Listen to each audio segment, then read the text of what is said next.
everybody, Chad here. In this video, we're going to talk about law of attraction, but we're going to dig a little bit deeper. Stay with me here for a second. We're going to talk about and dive into letting go and stop controlling the how. And we're going to talk about one main example that I think everybody can relate to. Okay, it's easy to sit here and say, let go of the process. You're too attached to it. You know what I mean? When we get too attached to something, we're kind of strangling it. Okay, when we get too attached to something, we're kind of forcing it to happen. So remember, force negates. That's why you want to kind of detach from the outcome, detach from anything that you want. When you set an intention, detach from it. Let go of it. Okay. Now that's easier said than done because most of us have a attachment to it. When we really want something in our lives, we naturally start attaching ourselves to this, okay, to what we want. And we have to understand when we attach ourselves, and that attachment grows and grows and grows, really what's going on behind the scenes is we're kind of forcing it to happen. When we're trying to force it to happen, that's what I mean, that you're not letting go and you're starting to control the how. You're trying to control how it's going to happen. You're trying to control how it's coming into your life. Okay, so these two things can be very difficult. It's difficult for me. Okay, I'm not a master at this because it's easy to fall into. Okay, whatever we want in our lives, we really want it. Whatever going on in our lives, we grow an attachment to it. But let me give you the main example we're going to use that I think most people can relate to. Now, I do have friends that this doesn't relate to, okay? But let me give you this example to kind of help explain the process of letting go, stop controlling the how, and kind of seeing and relating to attachment. Okay, now, isn't it funny, okay, and this is where my storytelling starts off. Isn't it funny when you have a job, okay, when you have money coming in, you're not worried, you're not attached to it. But isn't it funny when you have a job, other opportunities come in very easy, okay? Isn't it funny when you have a job, you're just maybe once in a while you're sporadically looking for a job. You sporadically, throw out your resume for farts and giggles. Sometimes I have friends, I don't do it so much because I get out of the habit of doing it. But a lot of my friends, when I used to live in LA, they would, when they have a job, they would constantly on a regular basis, keep on submitting resumes because their excuse was that, well, Chad, it keeps me polished. I don't get rusty. I don't want to feel rusty going through interviews or, when I'm out of a job, I don't want to be rusty and it takes me 6 months to get good at interviewing again. So when I have a job, I still like to interview. I still like to, keep my resume updated. I still like to submit my resume. It makes me feel polished. Okay. And I've done that sometimes too when I have a job. But isn't it weird when you have a job, it seems like other opportunities come to you so easily. Versus, now I'm going to use the reverse here, versus when you're out of a job, no matter what that reason is. Maybe you got laid off. Maybe you got fired. Maybe you quit because you just hated a job so much you can't stand it no more, so you quit. So you put yourself in a position that you don't have. Okay, now when you're in that position looking for a job, isn't it also weird? You don't have a job, you're interviewing, and it seems like it's taken 10 times the effort to get another job. Sometimes it feels like it's taken 100 times the effort to get another job. Makes sense? It seems like you're interviewing for 3 months every single day and you still don't have a flipping job. And you're figuring out what's going on. And then you think back, then you sit back and you think back, well, it's so weird because when I had a job, I'm denying other jobs. I don't want to do it. I'm denying it. They're not paying me enough, so I deny it because you have another job. Then when you're in a position, it's a kind of an oxymoron a little bit. When you're in, then when you don't have and you're looking, it seems like month after month, you're not getting hired. Month after month, you're getting rejected.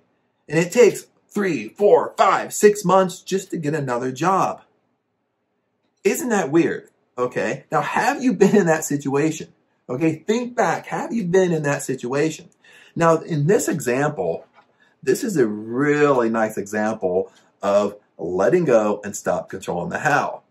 Okay. Now, what's going on both sides? Okay. When you have a job, what's happening is you're not really thinking about law of attraction. You're not thinking about letting go. You're not thinking about stop controlling the how, because you're just doing it basically subconsciously. Okay, you don't know you're doing it. Because when you have a job and you're just sporadically looking, you're sporadically putting your resume out there, when somebody wants to interview you or talk to you, you're like, yeah, sure, I'll talk to you. Then you talk to them, you're really relaxed because you're not needy. You don't have that needy energy. Because why? Because you already have. You already have a job that you like. You already make money, okay? You already have money coming in. You have plenty of money to pay your bills. So you're not in a state of worry. You're not in a state of needing. So you're way more relaxed with your energy, okay? And then then if they come back and offer, it really just comes down to, well, do I want to do it or not? You know what I mean? I don't have that attachment. I'm not attached to it because why? Because I already have over here. I already have my job over here.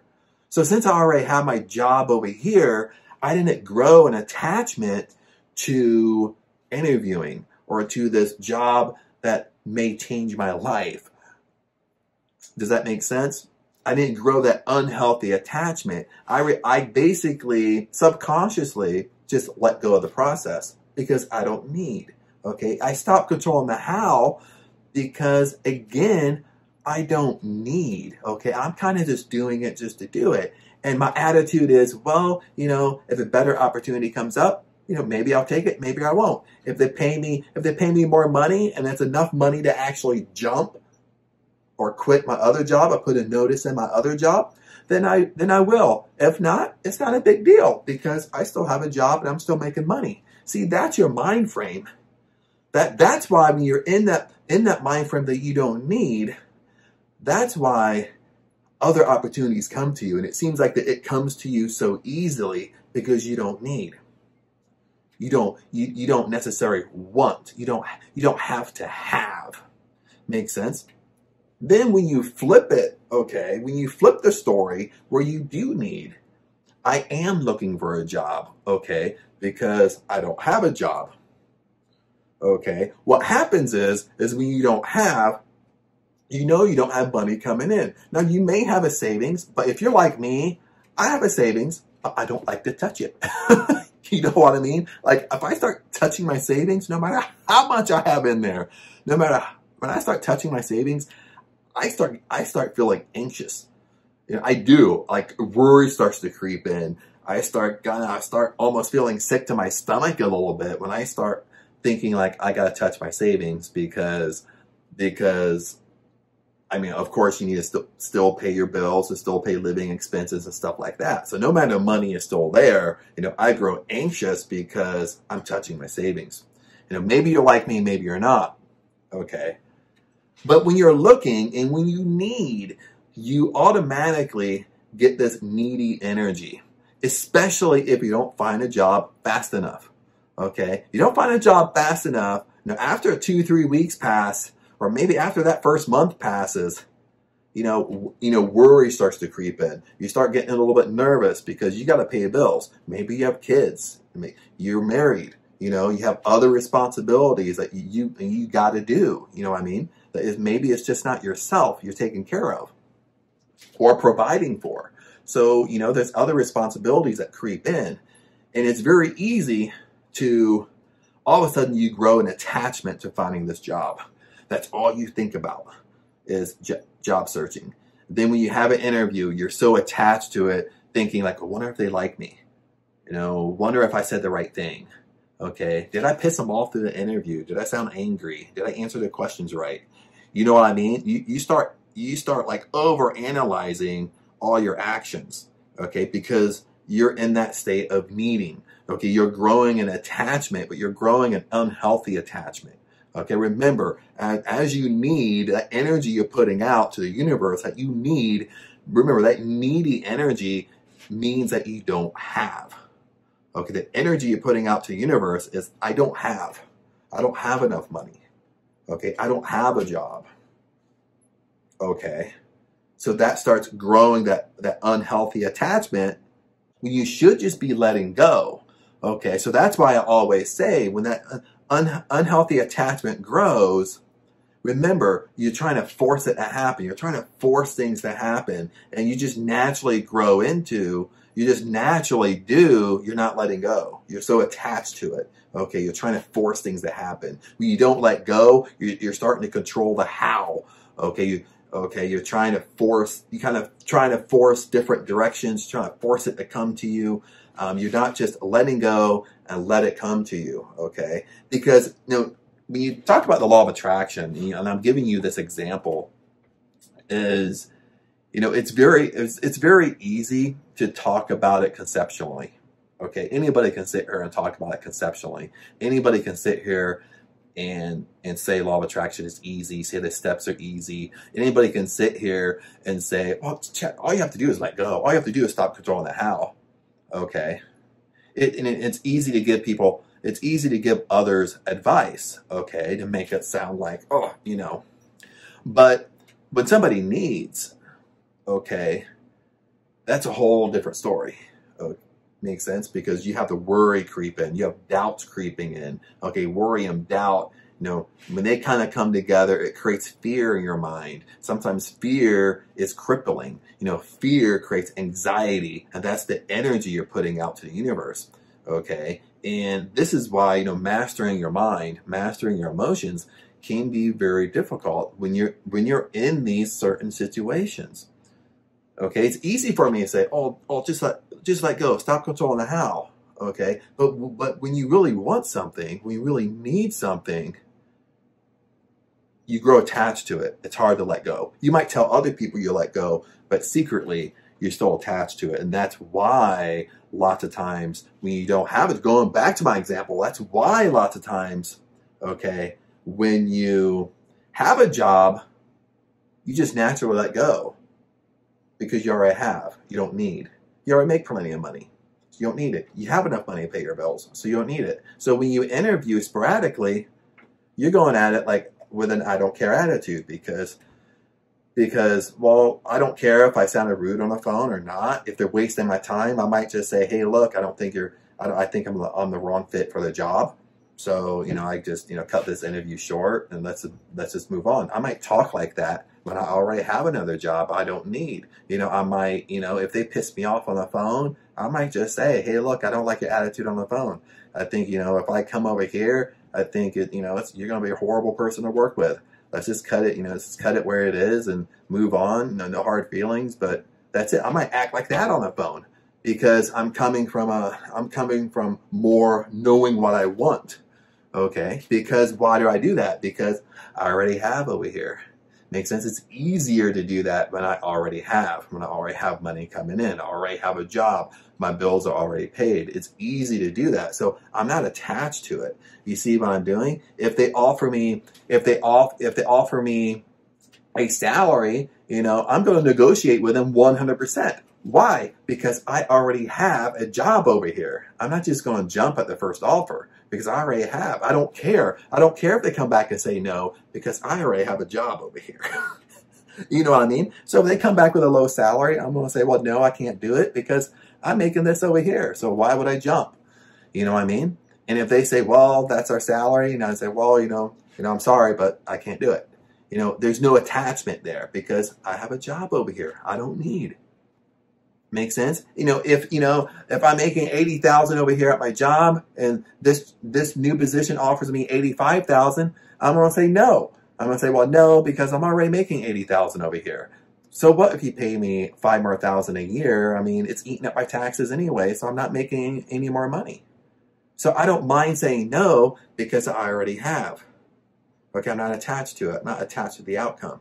Because I already have, I don't care. Okay. Versus if I need a job, maybe you've done this where you need a job and they offer you, and you feel nervous negotiating because you actually need it. You know what I mean? You're nervous to negotiate because you're afraid if I say no, well, they might come back and say no too. They might come back and say, well, Chad, that's the best we can do. Sorry. And then I'm kind of like, oh my God, I should have just took it. Why did I try to negotiate? You know what I mean? Because you're in a position of needing, and since you're in a position of needing, you're really kind of attached to everything you say. You're attached to, did I say the right thing? You're not going to put the foot down. You're not going to set boundaries. If they're rude on the phone with you, you're just like, oh, yes, sir. Oh, yes. Oh, I'm sorry. You know what I mean? You're not going to stand up and say, hey, no, you're being rude on the phone. I just think if you're being rude on the phone right now, I just think, if I come to work there, that rudeness is going to grow. And let's just cut it where it is. I'm not interested. I'm sorry. That's how you're going to act if you have a job. But when you need, your personality becomes different. And when you need, you might not negotiate salaries. When you deep down, you want to negotiate, but you're scared to negotiate. Okay. If people are rude with you on the phone, you tend to put up with it. Okay. Or that's how you get into bad spots with positions because you couldn't really set boundaries on the phone. But it all comes down from needing it and it being so attached to it and so forth and so forth. Okay. Because in the essence of everything, the essence of knowing what you want, that's really what it boils down to. Know what you want. Okay. That's your job. That's my job. Know what you want. That's your job. The job of the universe, the job of God, whatever your spiritual background is the job of the universe is the how, making it happen. The job of God is the how, making it happen. That's not your job. Your job is just knowing what you want and letting go of the process and trusting the process. Wick. Okay, but I gotta go. I can hear Bo outside barking. He's probably like, let me in. But anyway, blessings to you, and I'll see you in the next video.